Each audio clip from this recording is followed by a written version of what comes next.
Hello and greetings from across the multiverse. Today I'm going to have a look at two Dracula films from the 1970s, Dracula AD 1972 and its follow-up, The Satanic Rites of Dracula. With these two films, Hammer tried to relaunch the series into the modern world.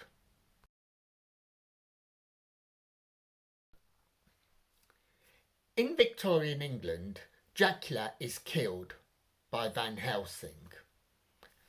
Flash forward to the 1970s, and Van Helsing's descendant, Jessica, gets involved with a group of youths who resurrect Dracula through a black mass. With Dracula's return, there's a murder spree that alerts the police, and the police turn to Jessica's grandfather, who's an expert in the occult. And so enter Peter Cushing, playing a new and yet similar role of 1970s vampire hunter Van Helsing, a descendant of the original.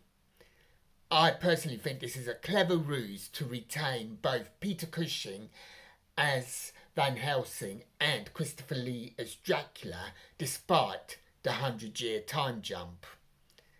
Anyway, onto the film, and Dracula realises who Van Helsing and Jessica are, and so he goes out for revenge for the man who killed him 100 years ago.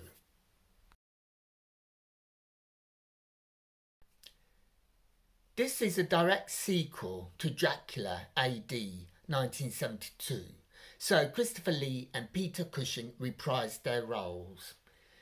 And being a sequel, Van Helsing is once again joined by Police Inspector Murray and his granddaughter Jessica, who is now played by Joanna Lumley, who took over the role from Stephanie Beacham, who played her in the previous movie. The basic plot is that Dracula, masquerading as a businessman, plans to unleash a plague that will wipe out humanity.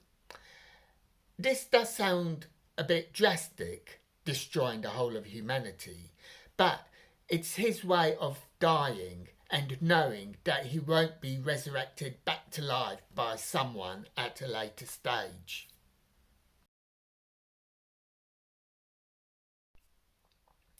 By this point, the Hammer Studios were aware that traditional horror flicks were old hat. They were trying to find a way forward. How would they film retain their relevance? Setting a vampire film in the modern world and free of overt terror was very forward-looking for the company, but it was not so forward-looking for the contemporary audience.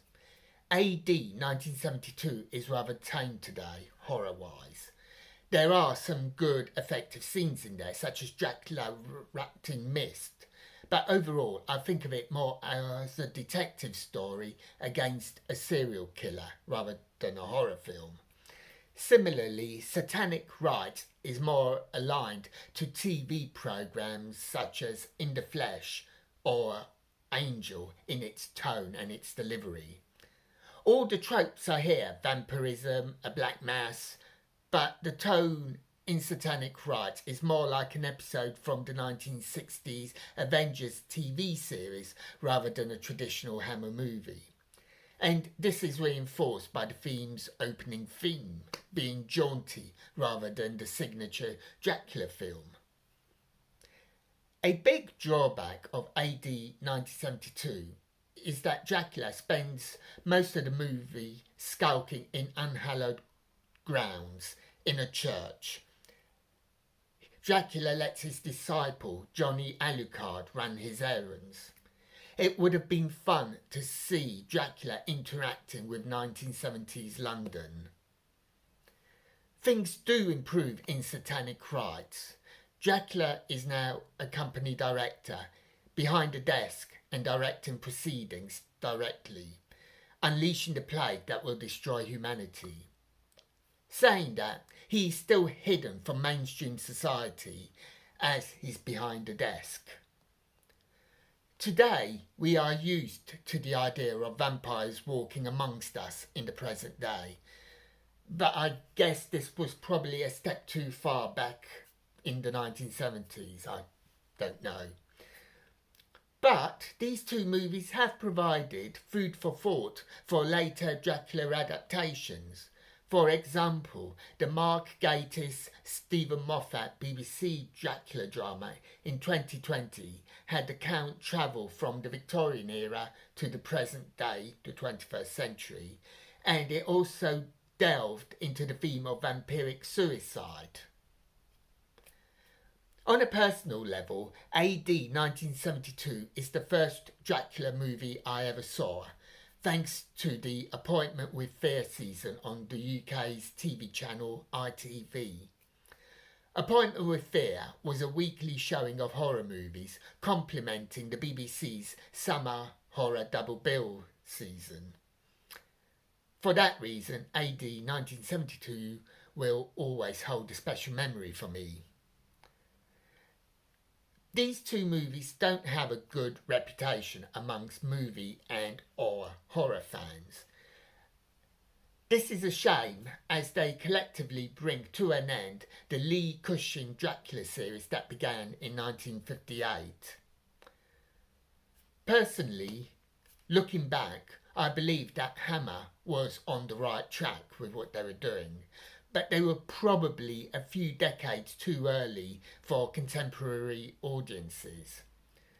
I do believe that if these two movies were made today and the chief vampire was called anything other than Dracula, they would probably do very well at the box office.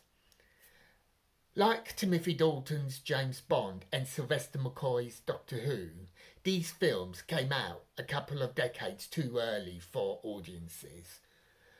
But I personally do have a soft spot for them, and to me they have a certain charm. Or is that merely nostalgia talking? Have you seen these movies? If so, what did you think of them?